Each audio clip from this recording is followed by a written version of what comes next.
the Eagles have still not re-signed CJ Gardner-Johnson, and so now some rumblings of other options at safety are starting to kind of come to the surface, including Titan safety, maybe a former Eagle safety, and some more. Let's take a look at other options besides Gardner-Johnson today. I'm Thomas Mott. This is the Thomas Mott Show.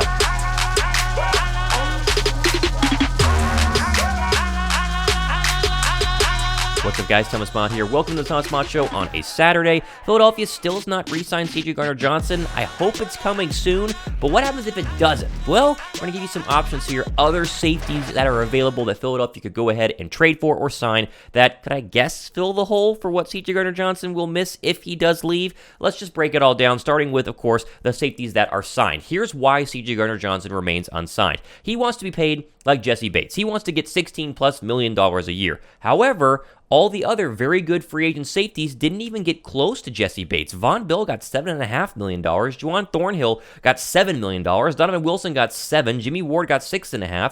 Jordan Poyer got $6.25 million. And Marcus Epps got $6 million. And so right now you're looking at a massive disparity between what Gardner-Johnson wants and what other safeties essentially were able to get. And so while Philadelphia's probably offered $11 million a year, $12 million a year, I think Gardner-Johnson still wants 16, hence why we've gone almost a full week of free agency without him being signed. And so, while again, I think they're going to re-sign him, I'm hoping and praying they're going to re-sign him. What if they don't?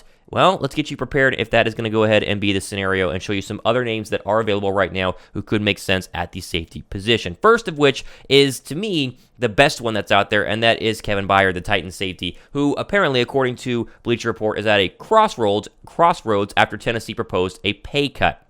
Quote, Titans and safety Kevin Byard are reportedly at an impasse in contract talks as the team requests he takes a pay cut per multiple reports. Byard does not plan to reduce his pay, reportedly isn't seeking an exit. So they'd say, well, Thomas, you can't really get him. But if they still can't come to a contract conclusion, then maybe he could be traded or released. So keep an eye on that one. Byard has 2 years, $28.5 million left on his extension from 2019, but guarantees have run out. He's 29, still playing at a high level, and does not feel a pay cut is warranted, nor does he plan to take it. And so, well, he had a really good 2022, had 4 interceptions, had 108 tackles. I mean, this guy is one of the better safeties in the National Football League. He wants to have more guarantees in his contract, basically saying if he were to get hurt, then he still gets paid versus where he's at right now in the final 2 years of his Titans contract. I think he would make the most sense in terms of the best safety that is out there, but he's also the most unlikely safety because the other ones we're going to look at are actually free agents, and so you can just sign them right now if, desperate times call for desperate measures. And so, while Byard, I think it makes the most sense, I still think right now it's CJ Gardner-Johnson 1,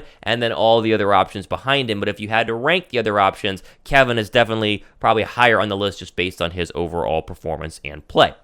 And the next player that you'll see who's popped up on a little bit of Eagle Twitter feeds has been Jalen Mills, who recently was released by the New England Patriots. Remember Jalen Mills, starting cornerback of the Philadelphia Eagles in 2017? Well, he switched to safety for Philadelphia for a year, didn't really pan out, then signed with the New England Patriots, and now has been released to go ahead and save them like $5 million in cap space. Listen to this, quote, Mills is exactly the kind of versatile player that Nick Sirianni likes to have on his roster. His first 4 years in Philadelphia, he played cornerback before moving over to safety in 2020. Move made Malcolm Jenkins after Malcolm Jenkins left for New Orleans, and he did a respectable job filling those rather large shoes. In fact, Mills had a career-high season in 2020, finishing with 74 tackles, 5 quarterback hits, 3 passes defended, 1 interception, 1 forced fumble, 1.5 sacks, which are his only sacks of his career. Now, they went back to New England. They put him back at they put him back at corner, and now he wants to move back to safety. And so the Green Goblin coming back to Philadelphia would make some sense. The question is going to be money-wise, and the other thing is, do you just draft a safety instead? That's the one thing we don't talk about on this show is the options that are in,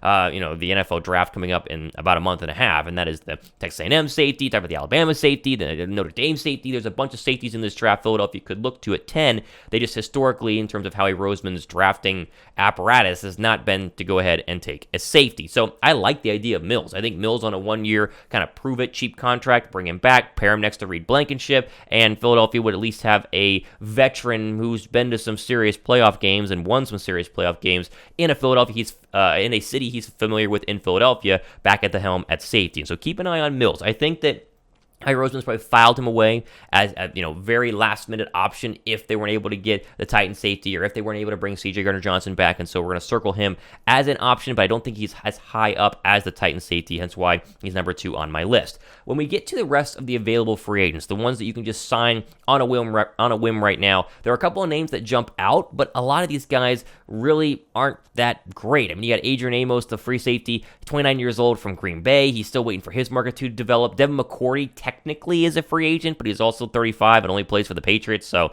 he's not really an option. Eric Rowe, remember him? How about another former Eagles cornerback who was terrible? Remember the Calvin Johnson Thanksgiving Day game? That guy got worked, then moved over to safety. He's been a little bit better with Miami. He's 30 now, which is crazy. He's another option. A lot of people like Jonathan Abram, the safety, who was drafted in the first round for the Raiders, and then was moved over to the Seattle Seahawks. He's never really panned out. He's kind of a hard-hitting, ball-hawking safety, but he's terrible in coverage, and so he's remains a free agent, almost 5 days into NFL free agency, but he at least is younger. You could kind of mold him a little bit, but I think I'd much rather have Jalen Mills than Jonathan Abram if I was going to go ahead and select between the two.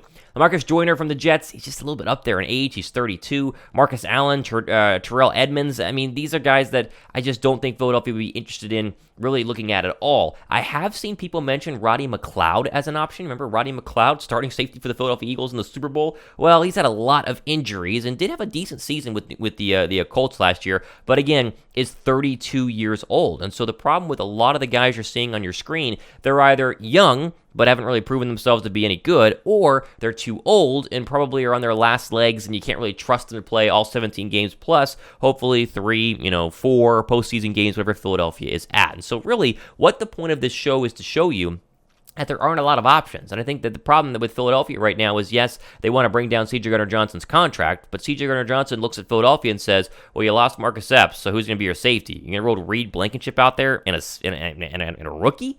It just doesn't seem like a very smart move for a football team that's done a lot to kind of run it back, as we've talked about, in terms of bringing back James Bradbury and Darius Slay and Brandon Graham and Fletcher Cox and like the entire gang. And so I think Gardner-Johnson and the Eagles will eventually come to a conclusion. I think they will eventually sign on a new contract. It will be a question of, is it a 1-year incentive-ridden deal that could pay him up to $15 million if he has X amount of interceptions and plays X amount of games and blah, blah, blah? Or will Gardner-Johnson accept the fact that he wants a little more long-term security in his future in the National Football League instead of 3 or 4 year deal worth about $11 to $12 million a year, lock him up in Philadelphia for the long term, but also, remove him from an idea of making 15 or 16 or $17 million a year. That's kind of the crossroads that we're at right now with Gardner-Johnson, and so we're going to keep an eye on it. I think in the end, we're going to get a deal done, but I've said this every single day this week, and they haven't gotten a deal done. And normally, the really good NFL players go day 1. The really smart moves kind of happen day 2 and day 3. After that, you're picking through the leftovers, and CJ Gardner-Johnson is not a leftover, and so it's a different and unique situation from what we're used to,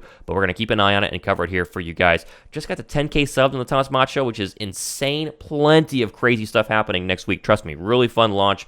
Stay tuned for what that is going to be. Also, our Wednesday Live link with Josh Davis, the Philly Special Show, every single Wednesday, 7 p.m. Eastern Time, answering your questions. We also have the jersey giveaway going during the live shows. Crazy things happening. Be sure to subscribe and thumbs up for everything going on next couple of days and weeks. I'm Thomas Mott. On the weekend, this has been the Thomas Mott Show.